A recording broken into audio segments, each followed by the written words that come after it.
চিনাক্তকৰণৰ ক্ষেত্ৰত সহায় কৰে, সেই সমাজবাদে সেই সমস্যাসমূহৰ সমাধানৰ ক্ষেত্ৰত গুৰুত্ব প্ৰদান কৰে। অৰ্থাৎ পৰিচয় ভিত্তিক ৰাজনীতি আৰু সমাজবাদ এই দুয়োটা ধাৰণা ওতঃপ্ৰোতভাৱে জড়িত হৈ আছে। মাননীয় অধ্যক্ষ মহোদয়, য'ত নেকি পৰিচয় ভিত্তিক ৰাজনীতিয়ে সামৰি লোৱা আটাইতকৈ গুৰুত্বপূৰ্ণ বিষয় কেইটা হৈছে জাতি, ধৰ্ম, বৰ্ণ নাইবা লিংগ।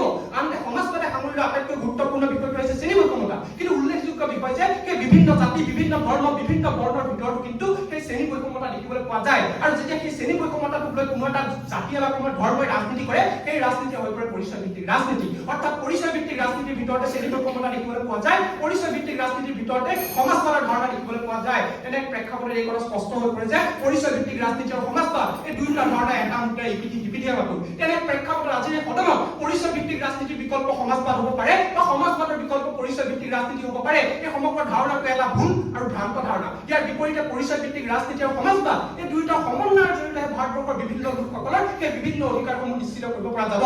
মাননীয় অধ্যক্ষ মহোদয়, কাৰ্ল মাৰ্ক্সেও এটা সময়ত কৈছিল, the history of hitherto is the history of class struggle. অৰ্থাৎ কিছুমান জনগোষ্ঠীয়ে ঐতিহাসিকভাৱে কিছুমান শোষণৰ সন্মুখীন হ'বলগীয়া হৈছে। সেয়া লাগিলে মধ্যযুগৰ ৰোমান সাম্ৰাজ্যৰ চাৰ্চসকলে হওক বা ঔদ্যোগিক বিপ্লৱৰ সময়ৰ শ্ৰমিকসকলে হওক, তেওঁলোকে তেওঁলোকৰ পৰিচয়ক লৈ যি ৰাজনীতি কৰিছিল, সেই ৰাজনীতিৰ জৰিয়তে তেওঁলোকে নিজৰ প্ৰাপ্য, নিজৰ অধিকাৰ নিশ্চিত কৰিবলৈ সক্ষম হৈছিল। অৰ্থাৎ মাননীয় অধ্যক্ষ মহোদয়, পৰিচয় ভিত্তিক ৰাজনীতি কেতিয়াও বিকল্প সমাজবাদ হ'ব নোৱাৰে, সমাজবাদৰ বিকল্প কেতিয়াও পৰিচয় ভিত্তিক ৰাজনীতি হ'ব নোৱাৰে।